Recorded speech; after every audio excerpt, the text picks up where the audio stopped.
Hello and welcome to PMQs on Politics Social. And we'll go straight into it over here. Question number one, Mr. Speaker. Brilliant. Prime Minister. Wise words, Ivan. Thank you, Mr. Speaker. I know the whole House will be appalled by the death of a young boy in Sheffield on Monday. Our hearts go out to his family and his loved ones. Knife crime blights our communities, and we redouble every step to ensure that young people are kept safe. Mr. Speaker, on Monday, I met other European leaders in Brussels to discuss vitally important focus on security and defence in a volatile world. I'm determined to reduce barriers to trade, making it easier for businesses to do business, and ensuring a better relationship with our European partners delivers for the British people. Delivers, he's got a deliver in already. Mr. Speaker, this morning I had meetings with ministerial colleagues and others, in addition to my duties in this House. That's asked a proper question yet. Such meetings He's later already today. delivering. Dr. Neil Hodge. Thank you, Mr. Speaker. Sadly, suicide is the biggest killer of young people under 35. Andy Airy, Tim Owen and Mike Palmer are the three dads walking. They each tragically lost their precious daughters, Sophie, Emily and Beth, to suicide. And they have campaigned tirelessly for suicide prevention to be included in the school curriculum in an age-appropriate way. We met with the previous Prime Minister in Downing Street, and suicide prevention was added to the RSHE curriculum guidance for consultation last year. I know the Prime Minister has met the three dads and supports their campaign, but sadly progress has stalled. Please, would the Prime Minister meet with me and the three dads so that we can finally get this over the line and ultimately save young lives? Minister. Can I thank him for steadfastly 100%. raising this really important issue, particularly during Children's Mental Health Week. I have met the three dads walking. They're inspirational, their courage is extraordinary, and as the father of young children, I don't know how they're able to campaign in the way that they do. I'm not sure I would be able to do so. So, of course, I can assure him that I will meet them again and push this agenda, really important agenda, forward. Yasmin Qureshi. Thank you, Mr. Speaker. 86% of trains at Kersley Station in my constituency were delayed or cancelled in the past 12 weeks, and this is widespread throughout the Bolton South and Walkden. My constituent Sophie, who commutes from Walkden to Manchester, recently told me almost every day at least one peak time train is cancelled, and when the train finally turns up, it's overcrowded. Recently, she was stranded for hours after constant cancellations because the train crews were unavailable. Can the Prime Minister ensure my constituents that this government is committed to building reliable railways after 14 years of Tory chaos? Oh, hang My on. honourable friend is right to highlight that the I've got a party new opposite animation. left our railways in a That's terrible 14 state. years. 2 years 14 of years. strikes costing our economy £850 million in lost revenue. That's You got- can't got to grow use the that pretty much economy straight if away. you can't run the railways. We will launch Great British Railways to focus relentlessly on passengers and to clamp down on delays and cancellation. And I'm pleased, Mr. Speaker, that Northern have announced the largest ever investment in its fleet to deliver 450 new trains, meaning more comfortable, reliable journeys for her constituents. Leader of the Opposition, Kemi Here we go. Bad enough. Mr. Speaker, when Labour negotiates, our country loses. Yesterday, we heard the government offered £18 billion for Mauritius to take our territory in the Chagos Islands. This is money that belongs to our children and their children. No, it's money that belongs This is an to immoral surrender, Mauritius so North and London arguably lawyers can boast at their dinner Chagos parties. Islands. Boast at dinner parties. Mr. Speaker, when Labour What the negotiates, we all lose. Sometimes they don't even bother. Why did the Energy how did your Secretary Brexit withdraw negotiations government go, lawyers dickhead? from defending the case did against your the Brexit eco-nutters negotiations who go? want to obstruct Rosebank's oil and gas fields? Mr. Speaker, let me deal with the serious issue she raises in relation to the Chagos case. This is a military base that is vital to our national security and to national security. Yeah. A number of years ago, the nonsense, legal yeah. certainty of that base was thrown into doubt. And let me, Mr. Speaker, let me be clear, and I'll pick my words carefully. Without legal certainty, the base cannot operate in practical terms as it should. That is bad for our national security, and it's a gift to our adversaries. Now, some within the party opposite know exactly what I'm talking about. That is why, Mr. Speaker, that is why the last government started negotiations about sovereignty, about securing the long-term use of the base. Mr. Speaker, they were right to do so. That's why the last government conducted 11 of the 13 rounds of those negotiations. And, Mr. Speaker, they were right to do so. That is why this government has completed that process, and we were right to do so. Mr. Speaker, I will set out the details when they're finalised, and it will, of course, be presented to Parliament. But if the Leader of the Opposition is properly briefed on the national security implications when she's asking these questions, which she's perfectly entitled to do, then she knows exactly what I'm talking about in terms of national security and legal certainty. If, on the other hand, she's not properly briefed on the national security implications, why isn't she? She's not doing her job, she's not concerned about national security, and she's not fit to be Prime Minister. Oh, smashed it. Oh, stay down, stay down. Stay down! How can anyone believe that this man is defending UK interests when he bends the knee to anyone who asks him? What? His answer was so weak and so waffly, it is no wonder he needs a voice coach. No, it wasn't. It wasn't actually. But he didn't it was answer quite the question precise. I asked him. Why the Energy waffle at all. Secretary was not defending our country. The Energy and Environment Secretaries received nearly £400,000 worth of donations from Lisbeth Rousing. It's her money behind the court case that will stop an £8 billion investment, threaten thousands of jobs, and endanger energy security for all of us. Did the Energy Secretary refuse to defend UK interests because he's funded by billionaire eco-zealots? Billionaire eco-zealots. There aren't any, you fucking moron. I'll come to that very issue, but I noticed she didn't say she was briefed about the Chagos issue. This is important. Mr. Speaker, when she became Leader of the Opposition, I said to her that I would give her a briefing on any national security issue if she asked for it. That's very important to the way that we run our democracy. She has not asked for a briefing on the Chagos issue. Wow. And that's because she's more interested in chasing reform than in national security. In relation to oil and gas, it'll be part of our energy supply for many years to come. We've been absolutely clear about that. But we are going through a transition. It's important because that transition to renewable energy will give us lower bills, energy security, take Putin's foot off our throat, and it's good for the national interest. Mr. Speaker, this is a weak answer because he doesn't know what is going on. Last week, I asked about the employment bill. He didn't know what was going on. We asked about the education bill. He didn't know what was going on. Let me tell him what is going on. Maybe he can answer some questions. Shell has said a one-year delay to Rosebank will cost £350 million and the loss of 1,000 jobs. Equinor has said a two-year delay to Jackdaw will cost £800 million. The only benefit I can see is the £400,000 to Labour ministers. At a time of war in Europe, threatened energy security, increased competition from the US and elsewhere, we should be getting British oil and gas out of the ground. What? We have to pay the same as everybody else, you dickhead. To take on Labour donors and his energy secretary. How about we get the British energy out the air, out the sunshine?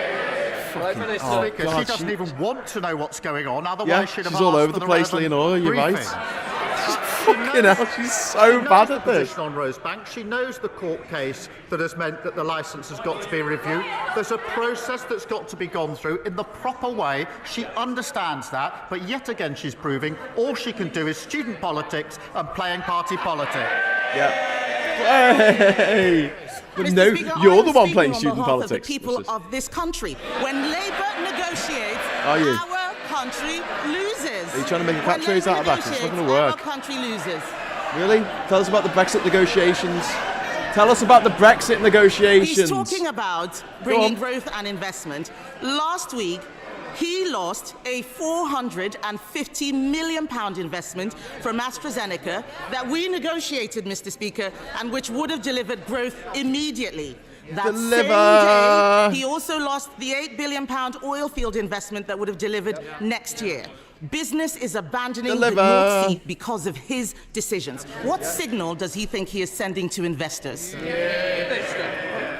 As she knows, AstraZeneca was a commercial decision. She must understand that. But, Mr. Speaker, all she does is come here every week, carping from the sidelines, talking our country down. We've got the highest investment in 19 years. PwC say the second best place to invest in the world. The IMF has upgraded growth. Wages are up. Inflation is down. There's more to do. Reforming planning and regulation. Building new homes. Supporting a runway, the third runway at Heathrow. What unites these? Championed by Labour, opposed by the Tories. Well, that is their job, Kia. This is a man who needed emergency voice coaching on Christmas Eve. This government is so clueless. It is borrowing £8 billion. It is so clueless. It is borrowing £8 billion for GB Energy. A vanity project that is not great, not British, and does not produce any energy. Its own chairman, what is wrong with you? Its own chairman, Mr. Speaker, admitted it will take 20 years to create just 1,000 jobs. Meanwhile, no, that's not what he said at all. 200,000 jobs are at stake in our oil and gas sector right now. This Does he is think that absolute 1,000 nonsense. jobs in 20 years' time are worth more than the 200,000 jobs we have now? Nothing like what is actually happening here. Again, she clearly hasn't been briefed or doesn't want to be briefed. GB Energy, a publicly owned energy company that will drive the move to renewables. That is not about the number of jobs in HQ. It's about the thousands upon thousands of jobs they will generate to give us energy security, something we didn't have under the last government. Take Putin's boot off our how many throat, people are working at something Shell we didn't have HQ? under the last government. They lost control of the economy. We're getting it back. She's so bad at this. He can waffle as long as he likes, Mr. Speaker. She didn't waffle. We know That was a Labour succinct promised answer. He to was only bring up on his energy feet for bills about 30 down seconds. by £300. Instead, bills are going up. They went up He's massively under freezing you pensioners twats. while Went up 10 shoveling money times. to Mauritius. The Prime Minister isn't just managing decline, Mr. Speaker. He is creating decline. Oh, is he? He has the power to grant these licenses, open these oil and gas fields, save British jobs, It's going through a and court bring case. down bills. What's he Why supposed does he to find do? it so hard to do the right thing? What's he supposed to do? Stop the court case? He's the fucking Prime Minister. Really needs to look into how these licences are granted. Yeah. I appreciate that their reset seems to be having no policies apart from cutting pensions and having no briefings on relevant issues. The script says he Let's just waffled, remind yes, in the ourselves, script, they presided over the biggest drop in living standards on record. Yes. Mortgages went through the roof and they left a £22 billion black hole. Smirking. And we learned last is that the weekend, black Mr. hole? Speaker, Cool. that under the last government, £35 billion was lost on benefit fraud and error. Who was at the Treasury at the time, you might ask, Mr. Speaker? The Shadow Business Secretary and the Leader of the Opposition. They want to give lectures. No thanks. Yeah, well, I know it's not exactly what he said, but I'm just going to put it in. Not taking lectures. Thank you, Mr. Speaker. Thank you, Mr. He's Speaker. not taking lectures. The honourable member for Clacton says that his party is, and I quote, open to anything when it comes to changing our NHS and open to an insurance-based system. So can my right honourable friend confirm that under a Labour government, the NHS will be there for everyone when they need it, not having to worry about the bill? Well, Mr. Speaker, the NHS is the lifeblood of our country, and that's why we invested £25 billion at the budget, a record amount, and we're making it fit for the future through our plan for change. What a contrast with Reform, whose leader has said that those who can afford to pay should pay for our healthcare. Under Labour, the NHS will always be free at the point of use for anyone who needs it. Yeah, hear, hear. Leader of the Liberal Democrats, Sir Ed Davey. Thank you, Mr. Speaker. Can I associate myself with the remarks of the Prime Minister about the terrible murder of the 15-year-old in Sheffield and say that we will support any effective action against knife crime that the government proposes? At his first Prime Minister's questions, I told the Prime Minister about my constituent Andrea. A full-time carer for her mother, Andrea is one of thousands of carers caught up in the carers' allowance scandal, hounded by the DWP for repayments. The Prime Minister accepted there was a problem and set up an independent review, and we welcomed that. But 2 months after the announcement of the review, Andrea received a letter summoning her to a tribunal next week.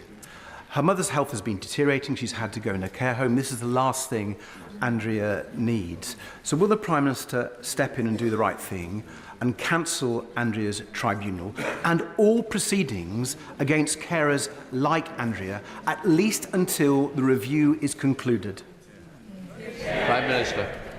Mr. Speaker, we set up the independent review, and I know he welcomes that and it was the right thing to do. I don't know the details of Andrea's case, but I will certainly, if he provides them to me, make sure that we have the details and look into what's happened in her particular case. Sir Ed Davey. I'm grateful for that reply. The Secretary of State for DWP wrote to me and wasn't interested in engaging, so I hope the Prime Minister will. Mr. Speaker, turning to foreign policy now, last night many of us were alarmed to hear President Trump speak about forcibly displacing 1.8 million people from Gaza. The Prime Minister has spoken to the President on several occasions now. Does he personally believe that Trump recognises the dangers of statements like this to the fragile ceasefire in Gaza, and indeed to the security of both Palestinians and Israelis? I'm glad that the Foreign Secretary has confirmed that the government's position is still a two-state solution. I think that has support on all sides of the House. But will he reassure the House that this position and our concerns on these dangerous statements from the President will be communicated to the White House directly and firmly? Prime Minister. Well, Mr. Speaker, you raised a very important issue. The most important issue on the ceasefire is obviously it's sustained. We see it through the phases, and that means that the remaining hostages come out and the aid that's desperately needed gets into Gaza at speed and at the volumes that are needed. I have, from the last few weeks, two images fixed in my mind. The first is the image of Emily Damari reunited with her mother, which I found extremely moving. The second was the image of thousands of Palestinians literally walking through the rubble to try to find their homes and their communities in Gaza. They must be allowed home. They must be allowed to rebuild, and we should be with them in that rebuild on the way to a two-state solution. Patricia. Listen, I'm just going to pause it there for a moment because I just want to bring up something that Kemi Badenoch just said about Keir Starmer getting voice coaching. This was during the winter of 2020, right? And you've got to understand that, like, she's bringing up a time when the Tories were all having a fucking party, when the Tories were all pissing wine up the wall and breaking swings and having sex in cupboards and doing lines of cocaine in Number 10 while you couldn't go and visit your nan. You know, if she was sick and dying in a hospice, they didn't give a fuck. You couldn't see your family, you couldn't see your friends who had died, who, you know, you couldn't go to the funeral. I just, like, for her to bring that up, she mentioned it twice, there is, like, such a political own goal, because all it's doing is reminding everyone, it reminded me, I hope now it's reminding you, of the shit that the Tories pulled while the rest of us were torn apart from our communities and our families and our friends and our neighbours, while they were having a fucking party every other fucking night. So I just wanted to make that. Ferguson. Thank you, Mr. Speaker. The announcement of a third runway at Heathrow is obviously a massive boost to growth in the economy. Does my right honourable friend agree with me that it is important that the economic boost is spread around the UK? And will he therefore agree to ask the relevant minister to meet with me and other Glasgow MPs and with the Chamber of Commerce to discuss the possibility of a new supply chain hub being created in the city where materials for Heathrow's expansion could be reassembled? Prime Minister. Well, Mr Speaker, she's right, the new runway at Heathrow can boost economic growth across the whole of the country. It would boost the economy by billions and create over 100,000 jobs across the UK, with 60% of the economic benefits outside London and the South East. It is, Mr Speaker, good for Scottish passengers and Scottish businesses, particularly Scottish salmon, which is the #1 export passing through Heathrow, worth £970 million over the last 5 years. I'll obviously happily make sure that she gets a meeting with the relevant minister. Nigel Farage. Oh, what? Thank you, Mr Speaker. If I can assure the honourable member for Rugby that what? Reform wants healthcare to be free at the point of delivery. Piss off, you frog-faced bastards. I'm sorry. There you go. I'm sorry, Mr Speaker. That's the question. There appears to be some panic on that side of the House. I'm not surprised. To ask the Prime Minister, I'd like some advice, please. What do I say? What? Oh, they really are panicking, aren't they? What can't hear you? Speak up. Speak up. Speak up. Order. I want to get this question over with. All you're doing is shut it on forever. Quick question. That's the question, you disgusting, horrible man. To ask the Prime Minister for some advice, what do I say to 25,000 constituents in Clacton, including... Oh, the Clacton place you never go to. Clacton place you never go to. How would he know?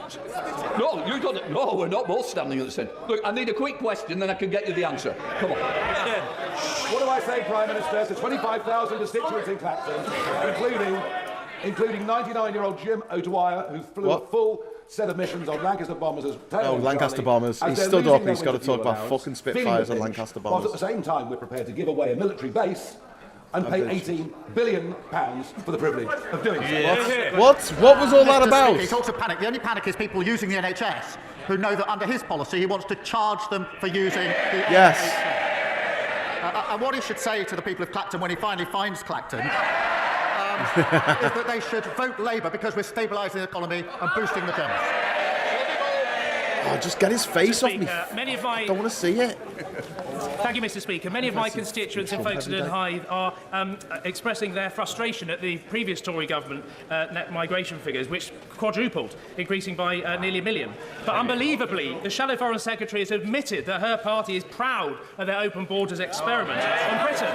So will the Prime Minister explain what he is doing to bring these numbers back under control? Well, I'm grateful to him for raising this because we know that the Leader of the Opposition personally lobbied to remove annual limits on student and work visas. The Shadow Foreign Secretary still thinks they got a great record on immigration, forgetting that they quadrupled immigration, reaching almost 1 million a year. Our Borders Bill will give stronger powers than ever to tackle people smugglers. We've already removed 16,000 people with no right to be here. The question for the opposition is, will they walk into the lobby with us next week to secure our borders? Thank you, Mr Speaker. What? After she was Richard kidnapped Tice. and shot, Oh, Emily Damari, how do they get two questions? was held in captivity How by do they get Hamas two questions? in UNRWA facilities. How do they confirming get many two of our questions? fears that UNRWA is riddled with Hamas sympathisers. Disgusting So little the British people do not want privately our aid educated being stolen twat. by Hamas. Blah, So blah, will the Prime blah. Minister agree with me that we should stop funding Hamas, follow the example of other nations, blah, and blah. divert our aid to other more We don't fund Hamas, you twat. On the question of Emily Damari, I've spoken with Mandy on many occasions, including when she didn't know whether her daughter was alive or not. And just listening to her was to really understand the torture that she went through. I spoke just the other day to Emily herself about the conditions in which she was held, and of course will continue to do so. But to be absolutely clear, and he knows this, we're not funding Hamas. Never will we condemn Hamas, and everybody in this House should condemn Hamas. Thank you, Mr Speaker. 54,000 women a year lose their jobs when they are pregnant or on maternity leave. 1 in 10 HR managers say they would be reluctant to hire a woman whom they thought was even might start a family. Law has not solved this.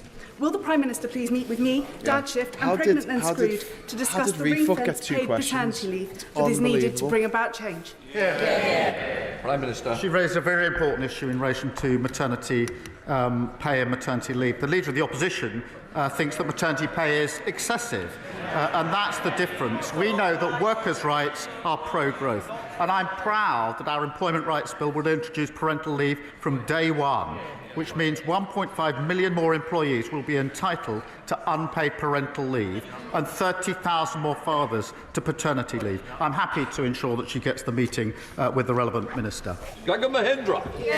Shovel-faced numpty. Thank you, Mr. Sorry, Speaker. just laughing at I the, know that, the like chat everyone there. in the House, the Prime Minister is an honourable member.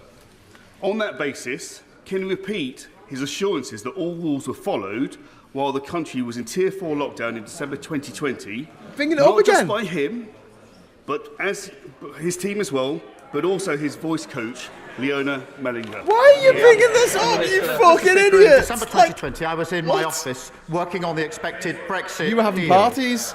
With my team, we had to analyse the deal as it came in at speed, prepare and deliver a live statement at speed on one of the most important issues for our country in recent years. That's what I was doing. What were they doing? Suitcases of booze into Downing Street, partying and fighting, vomiting up the walls, Vomiting up the cleaners to remove red wine stains. That's the difference. I just said.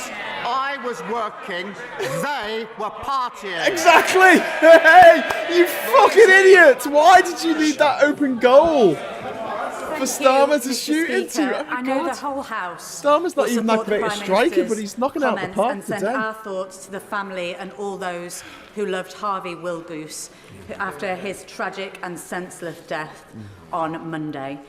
I support the government's actions to tackle the sale of certain knives online. But before national media attention moves on from yet another tragic death of a young person, I know the Prime Minister will agree with me that in order to tackle the scale of the crisis engulfing too many of our communities, we need a whole system, cross-government approach to tackle the root causes of violence.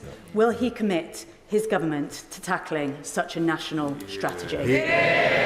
Prime Minister. This incident was horrific and senseless, and I thank you for raising it.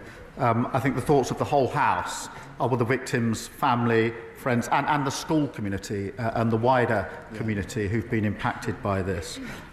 We're all grateful to the first responders, the police officers and the medical staff who attended the scene, and it's right that South Yorkshire Police are given the time and space to carry out their investigation. We do need to do everything we can to bear down on knife crime. It is too easy to get knives online. It's too easy to carry knives without proper consequences. And that's why we've made it an absolute priority in government. And I hope it's a cross-party issue to absolutely bear down on knife crime.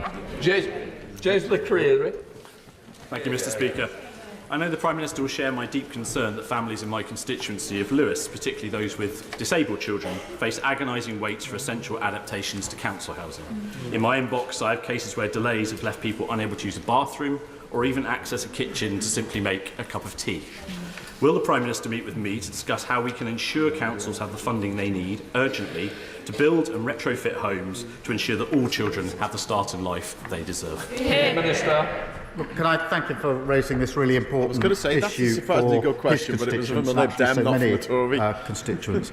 I'm pleased Wish to the Lib confirm Dems were the official that opposition. we've put down Really good. £69 billion for councils. Productive. That's a 6.8% cash terms Good increase, questions. including up to £3.7 billion Actually, in vital additional could change funding things for instead of it social just care. being a Punch and We've Judy doubled bullshit show. the funding for the Disabled Facilities Grant, an additional £86 million, to allow 7,800 more disabled and elderly people to make improvements Michael, you're right. Why that the enable kitchen more knives need a point? independent They lives, don't. and will continue They to do so absolutely working don't. across the House. Brother Snell. Thank you very much, Mr. Speaker. Mr. Speaker, 83 proud pottery workers woke up on Monday morning with no job following the collapse of the 200-year-old Royal Stafford pottery firm. It is a crisis in our ceramics industry. Escalating prices for energy and fake and foreign imports is causing a real problem. So could I ask the Prime Minister if he, through his offices, can arrange for the energy companies to meet with Ceramics UK and the GMB as the voice of the workforce so we can hammer out a new deal? And can he promote, through public procurement, buying British so that proud manufacturing jobs in Stoke will be protected? Minister. Well, I'm grateful to him for raising this really important issue, and it is obviously a question of jobs, but it's also a question of identity and a sense of place. And of course, we'll work with the energy companies, and of course, we'll have the relevant meetings, as he suggests. Colin Miller. Thank you, Mr. Speaker. Agnes lives in my Bicester and Woodstock constituency. In 2019, when she was 9, she was referred by her GP to Child and Adolescent Mental Health Services, CAMS. Agnes has had to wait over 9 years for an assessment for the neurodiversity that has caused her crushing mental health problems. Last year, when Agnes's dad, Jim, sought to accelerate her appointment, he was told that CAMS could not see her or prioritise her appointment, and I quote, unless Agnes is actively trying to kill herself. Yeah. Jim asked me to raise this case today because he wants to ensure that no other child goes through the same experience as his daughter. Will the Prime Minister meet with Agnes, Jim and me to hear their story? Same thing. Absolutely disgusting. Can I thank him for raising this issue in that way, and pass on to Agnes and Jim just how impactful what he has said is, and how important it is that he continues to raise this issue, because far too many children and young people are waiting far too long to receive the mental health support that they need, and we're determined to ensure more children and young people can access high-quality mental health support in a timely manner. Thank you, Mr. Speaker. Hughes. Llandudno is a beautiful seaside town, a wonderful place to visit, but businesses are struggling with the rise in shoplifting. In many cases, thieves are stealing a full view of staff because they just don't fear the consequences. The recent funding boost for neighbourhood policing is very welcome, but could the Prime Minister please tell my constituents what more this government is doing to tackle retail crime and deter repeat offenders? Prime Minister. Well, for far too long, crimes like shoplifting have been written off as low level. That's wrong, it's devastating, and the party opposite left us with rising crime and effectively told the police to ignore shoplifting under £200 worth of goods. We've got rid of that shoplifters charter and working hard to make sure that we take a grip where they lost control. William. Thank you, Mr. Speaker. Following my right honourable friend, the member for Kingston and Surbiton, I wanted to raise an equally troubling case. My constituent retired from the police force to care for his wife, working a part-time job to help pay the bills. As his earnings were not consistent, there were times he was above the carer's allowance threshold, causing later payments to be withheld. He's now owed thousands of pounds, and recently he's been diagnosed with grade 4 glioblastoma, which has made the situation even more serious. Will the Prime Minister agree to look at this situation and ensure the Department for Work and Pensions supports rather than penalises carers? Prime Minister. Again, we've obviously set up the independent review into exactly what happened in these cases, which was the right thing to do. We will look at individual circumstances, so again, if she's willing to pass the details to me, we'll look at them. Joanna Baxter. Mr. Speaker, Audit Scotland recently exposed the incredible funding crisis facing our councils in Scotland. £759 million of a funding gap. They also reported that the 12 councils that make up the Strathclyde Pension Fund are reducing their employer contributions from 19.3% to 6.5%. Does the Prime Minister agree with me that instead of taking money out of workers' pensions, that the Scottish Government appropriately fund our councils? She's absolutely right to point out the failure of the government in Scotland. They don't want to talk about that failure.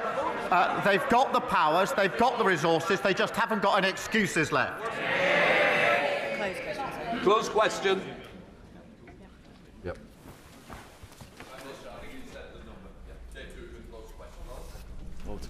The honourable member asks about visiting Scotland. As he knows, my first visit as a Prime Minister, within days of becoming Prime Minister, was to Scotland, where I met the First Minister. I've also been for the meeting of the Council of Regions and Nations in October, Interpol General Assembly in November, the British Irish Council in Edinburgh in December, and look forward to going again very soon. Dave Dugan. Interesting, Mr Speaker, the Prime Minister couldn't tell me when he was going to be coming to Scotland next. But does he agree with the withering assessment of the eminent politics professor Sir John Curtis, who says the current UK Prime Minister is the worst thing to happen to Anas Sarwar? And if he doesn't, and he should, does he think it's stripping Scottish pensioners of their winter fuel payment, or abandoning workers in Grangemouth, or attacking the national insurance payments of farmers? Does he believe that is what's catastrophically torpedoed Labour in the polls in Scotland? So when he does get a date, he can even bring his Chancellor with him to back him up on the numbers, assuming she's still the Chancellor by then. I remember when that rhetoric used to come from them sitting down here. Order. Mr Dugan, I want... Order. Mr Dugan, I want no more. Prime Minister. He has to shout, Mr Speaker, because they're so far up there, so few of them, that they can't get heard without shouting.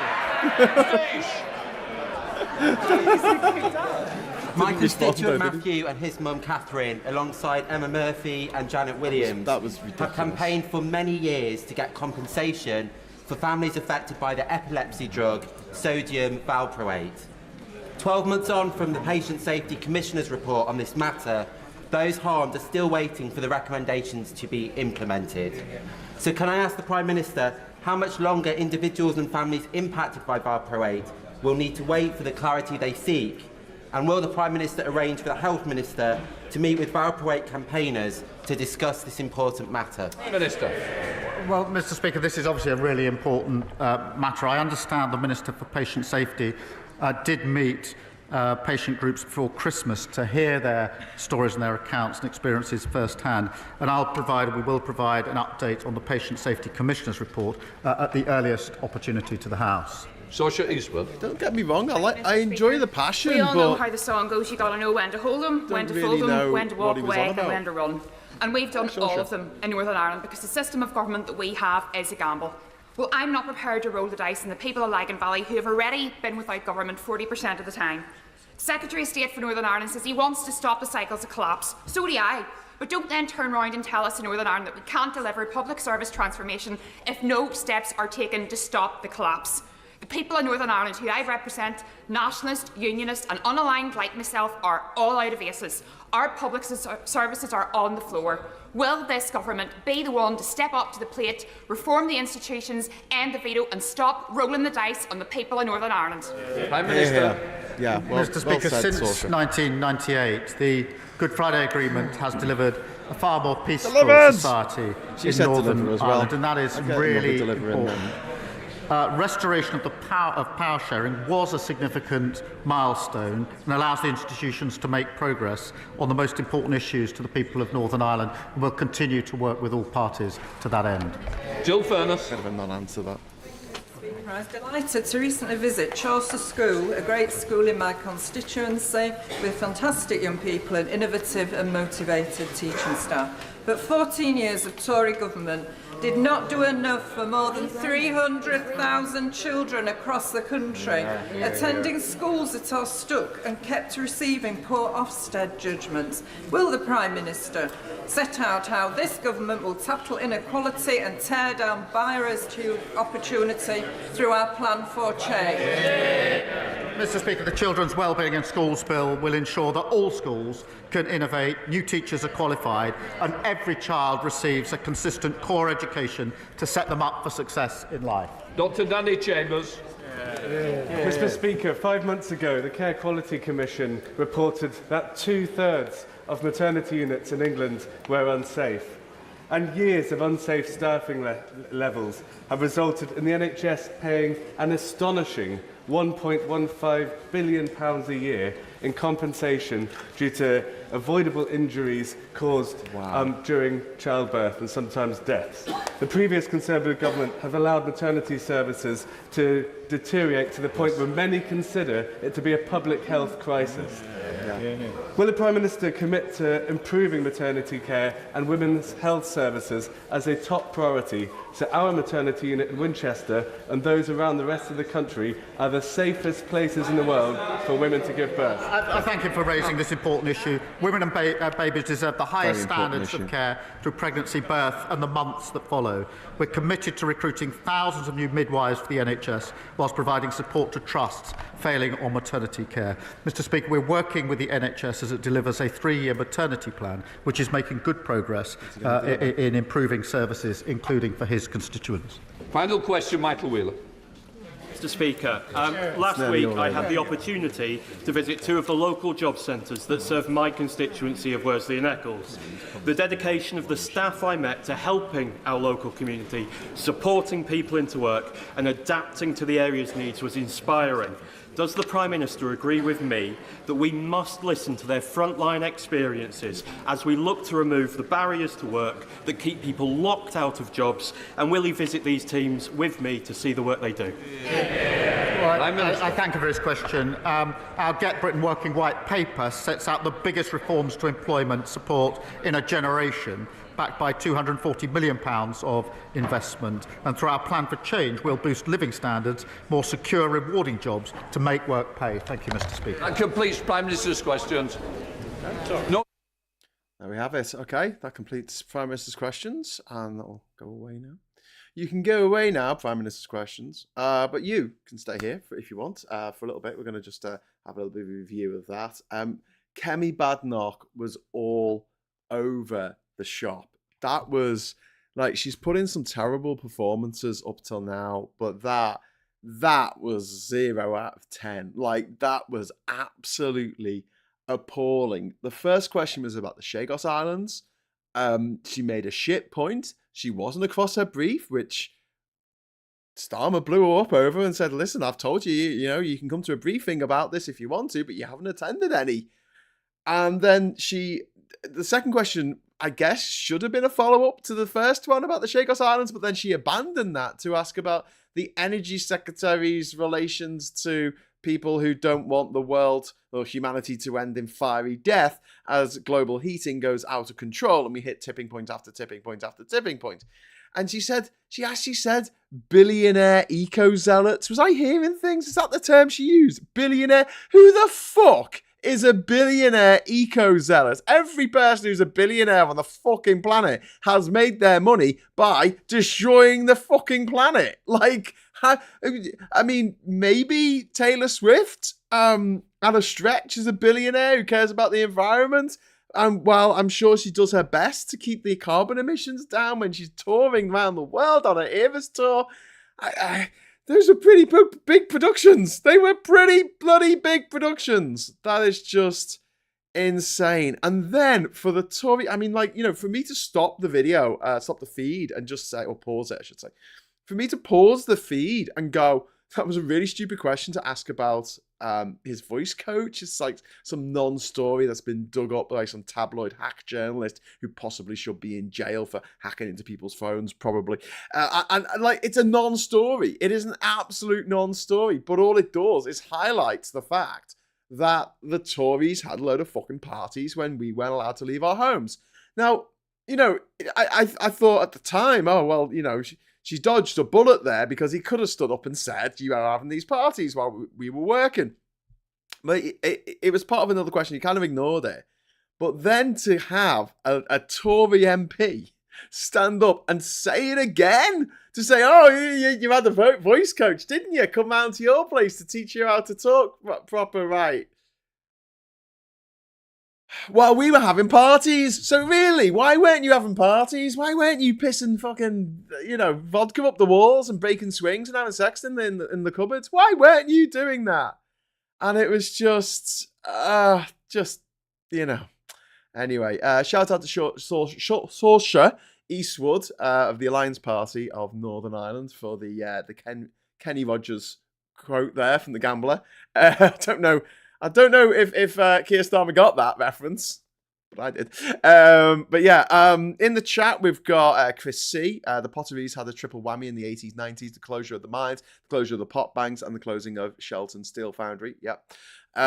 Scott says Starmer is definitely getting into his role. He's enjoying himself today. I mean, the open fucking goals that the Tories just gave him and just like stood aside, or own goals, whatever you want to call them. Like, they're just like, hey, would the Prime Minister, like to give us a massive fucking wedgie? And the Prime Minister's like, okay then, wedgie. And it's just like, fucking hell, why do you not vet these questions? But one thing I've got a question about is, why was refuck allowed 2 questions in quick succession? Like, what? They've got 5 MPs. 5. Like, they're tiny. How did they get that many questions? That is ridiculous. And I guess the SNP, I don't have a problem with him. I felt like after he made his point and he sat down, he really shouldn't have stood up again and started shouting. I don't think that really helped things.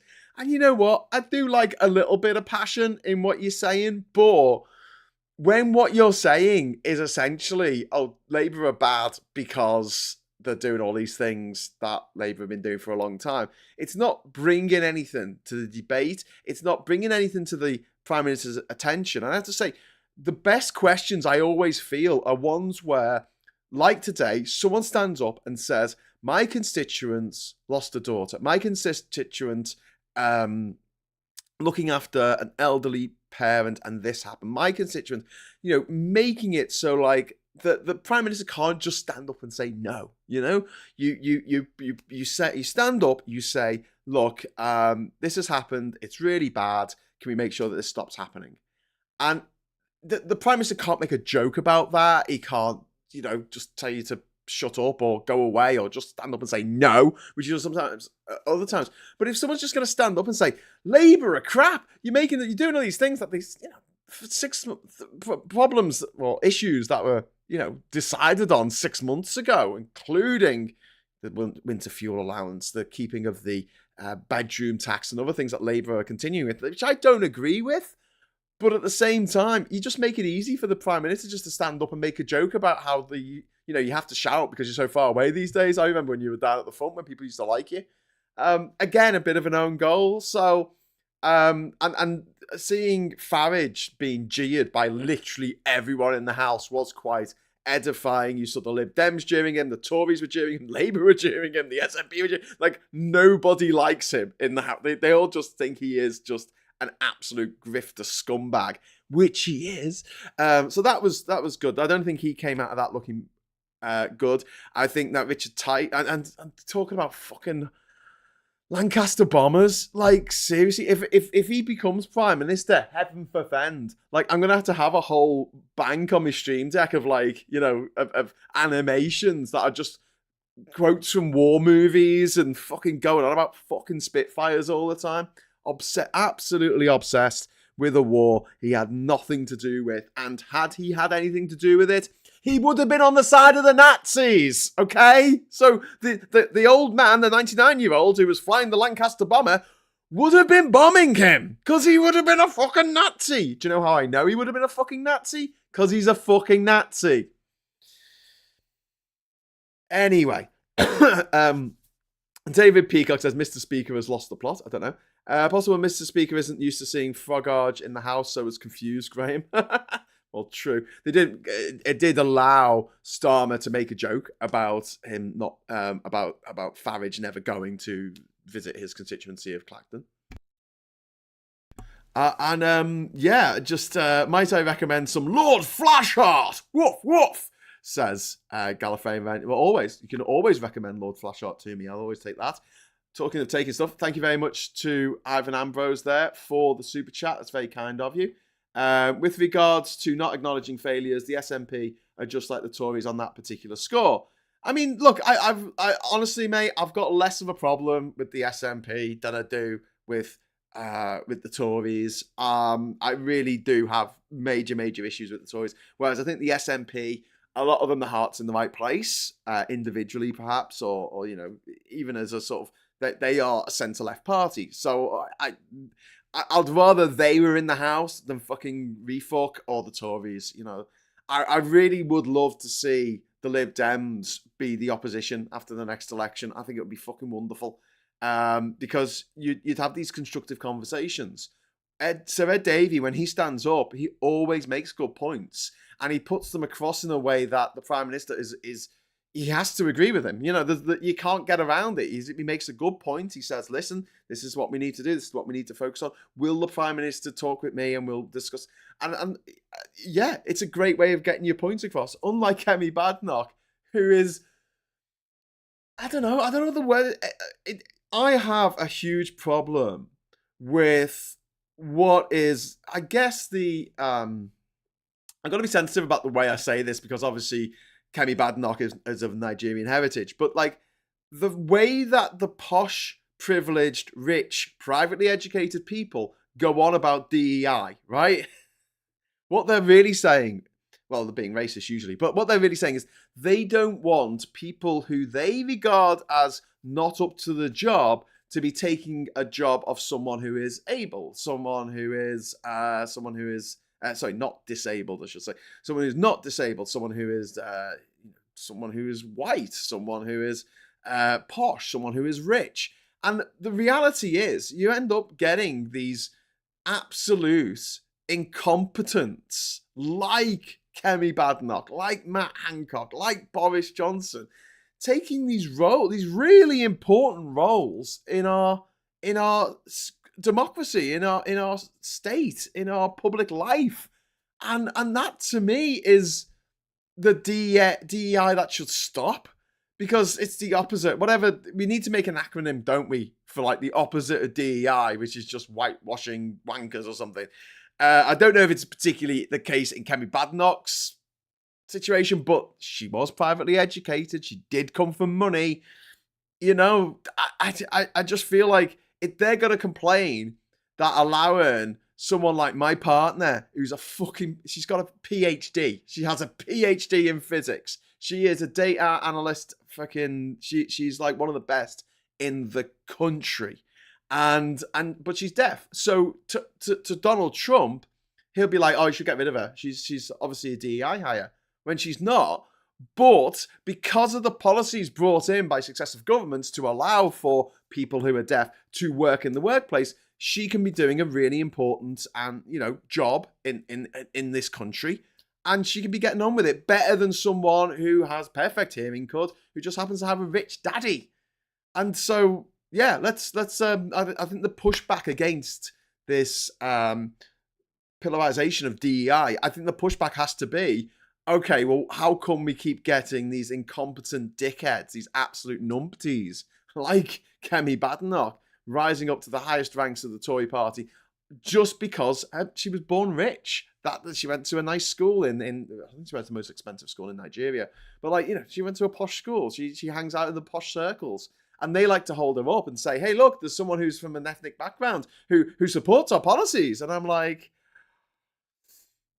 have a think about, what you're doing here, Kemi, because you're essentially giving the green light to some of the most vile people in the world to continue to be vile to people who look like you. Like, do you think they're going to stop? Do you think they're going to go, oh, well, we've got it all sorted now. We got rid of all the Mexicans, so that's fine. We leveled Gaza and threw all the Gazans out of Gaza. Oh, everything's fine now. It's never enough. You have the richest person in the world right now, Elon Musk, slapping food out of the mouths of children, of starving children. You have Elon Musk taking medication away from newborn babies so that the babies die. Because being the richest man in the world isn't enough for Elon Musk. He will always want more. And the racists are just the same. He is a racist. He will always want more. He will always want to cruelly disrupt people's lives, people's livelihoods, to demonize minorities, whether they're black, whether they're from Gaza, whether they're trans, whether they're whatever. He will continue to do that because the man is a fucking sadist. as are pretty much all racists and bigots out there. They will never stop. You think that J.K. Rowling was going to stop at just being a bigot against trans people? No. She's now turned into a full-on scale fucking race war against any black woman she looks at and goes, oh, I don't know if you look like a blonde white woman enough for my liking. Hey, you must be a man. Piss off. JK. Ivan, thank you very much for the £10 super chat, my friend. That's very kind of you. I obviously have more time for the SNP than the Tories. That goes without saying. However, the behaviour and the conduct of that SNP today is reprehensible in my book. Oh, I mean, I don't know if it was... I would rather he gets passionate and, you know, I don't think he should have... Once his question was over, fine, you know, deliver it with passion. That's not... I don't have a problem with that. I have more of a problem, obviously, with the Tories. I have more of a problem with Boris Johnson standing up and misleading the House. Or last week with Kemi Badenoch accusing Sir Keir Starmer of misleading the House when he fucking didn't. And it's like she got called up by the Speaker on that and said, well, you can't say that. You know, it's one of those arcane rules. I was having a chat with Catherine about this the other day. Actually, she said, you can't say that. I said, no, you can't accuse someone of lying, essentially, in the House. You can't do that. If you think someone has lied, you have to stand up and you have to invite them to correct the record. And you point out that they may have misspoken. You can't call them a liar. She's like, oh, that's a bit mad, isn't it? And I'm like, actually, I kind of like it. I kind of like the fact that you can't just stand up and sling insults at each other. First of all, you got to be a bit more creative than that. Get your Shakespearean dictionary out and, you know, Shakespearean dictionary of insults. But also, I mean, like, it also means that the debates don't descend into ad hominem attacks. And the whole point of not being able to call someone a liar in the House of Commons, even if they're lying, is to stop these ad hominem attacks. I mean, the House of Commons has developed over centuries of trial and error, I guess. I'm not saying it's perfect now, but it's evolved over time. And there were some good reasons why these seemingly arcane rules, like you can't call someone a liar if they're lying, when they're obviously lying, you just can't do that. And I get it. But yes, just the fact that Farage and Tice both got a question each is just mind blowing, and they both blew their questions asking daft shit. I mean, what the hell was that about? Stop funding Hamas. What? We don't fund Hamas? What the hell is wrong with you people? But, you know, we've basically got two disgusting, horrible, grotesque tabloid journalists of the old school, racist, sexist, misogynistic, possibly sexual offenders, sitting there going, yeah, we'll just say this in a soundbite, but you're giving money to Hamas, aren't you? And it's like, no, we're not giving money to Hamas. What the hell? What are we just supposed to stand by as one of the richest countries in the world and watch people suffer and do nothing about it whatsoever? I mean, that's the world they would like to create because they're fucking scum. Anyway, right, I'm going to get off now because it's nearly 1 o'clock. Yeah, I just want to say thank you for watching. Oh, Jane Lockwood had a message, but it got held up by the powers that be. There it is. There. Trouble with Tory dicks and Trumpistas, like playing chess with a hen, but the hen struts around the board, crapping on anything victory lap. Yeah, absolutely. Dick Lice must have severe jet lag with like commuting from Dubai when he cannot work from home. Yeah, exactly. He doesn't want people working from home, but he's jetting in from Dubai. Okay. And it really meant something when Dawn Butler directly accused Boris Johnson and was asked to leave. Yes, yeah, it did, Christopher. You're absolutely right, and that's why it should be an event if someone does that and is willing to be suspended for the rest of the day or the rest of the week or wherever from Parliament because they feel so passionately that someone else has told a lie. But I get why that rule is there, and obviously if they didn't, honestly. Think about what Kemi Badenoch's questions would be like if she could just accuse Starmer of being a liar. She'd just stand up and go, you're a liar, you're a liar, you're a liar, why are you a liar? There'll be her fucking questions, because her questions are so shit. Why are you a liar? Yeah. Ivan, thank you very much for the £10 super chat. It's really kind of you this afternoon, Ivan. Thank you very much. We will disagree on this one, Graham. We agree on lots of things, but it's impossible to agree on absolutely everything. Like you do, I certainly uphold what I think. Yeah, I know, Ivan. That's great. Look, we do have a multiplicity of opinions on this channel, and I'm sure we do just, in the chat, but also with the people presenting. We don't agree on on everything. I was going to say we don't agree on anything, but we do. We don't agree on everything, but then that's the whole point, isn't it? We feel some way about one thing and someone else feels another way.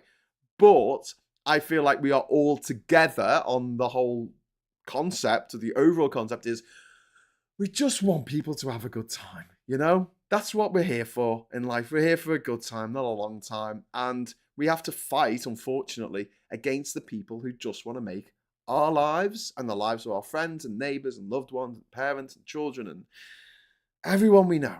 They just want to make our lives shit. They want to make us panic. They want to make us sad. They want to make us depressed. They want to make us angry. They want to generate negative emotions. And we have to stand as a bulwark against that. And we have to say, let's be honest. I mean, we have to point it out, unfortunately, because it's not like the fucking tabloids are going to do it, are they? It's not like GB News is going to do it. Hey, by the way, before I go, sussed out last night how to get rid of GB News as one of the suggestions on our smart TV. Because what would happen is you'd get your normal apps that you have, and then you press down and it would have like your TV recommendations, and the first one that came up for some fucking reason was GB News, and I was just like, I need to get rid of that. I need to stop that coming up, and you can do it. You can do it. You can stop GB News from coming up as a suggestion by removing it as a channel. I had to do it from 2 different locations on the telly, but I did manage to get rid of it in the end. So there you go. If someone's inclined, smash that thumb up, says MZ. Yeah, give us a like on the way out if you are so inclined, like the Leaning Tower of Pisa. And until next time, I'll say, look, thanks so much for joining us. I'm going to come back tonight. We're not going to be doing an episode of The Intersection tonight, unfortunately. So I'm going to do a episode of GeoGuessr. If you want, we'll just have an hour together. Not necessarily talk about politics. I'll talk about my travels. That seems to go down quite well with people on this channel. I think we need a little bit of a decompression, where we get together and we can have a chat, but we're not necessarily talking about fucking Trump or Farage or whatever shit is going on, Netanyahu, whatever shit is going on. So if you'd like to join us for GeoGuessr tonight, that should be around 6 o'clock. I'll put the timer on. Not the timer. What's it called? The fucking thumbnail. I'll put the thing up later. That's the word. Thing. I'll put the thing up later. But if you'd like to join me for that, you are very welcome to do so. So I'm going to get off now. And like I say, thank you so much for the chat. Thanks for the super chat. Thanks for watching. Give us a like on the way out. And until next time, I'll say hello, good evening, welcome, and goodbye.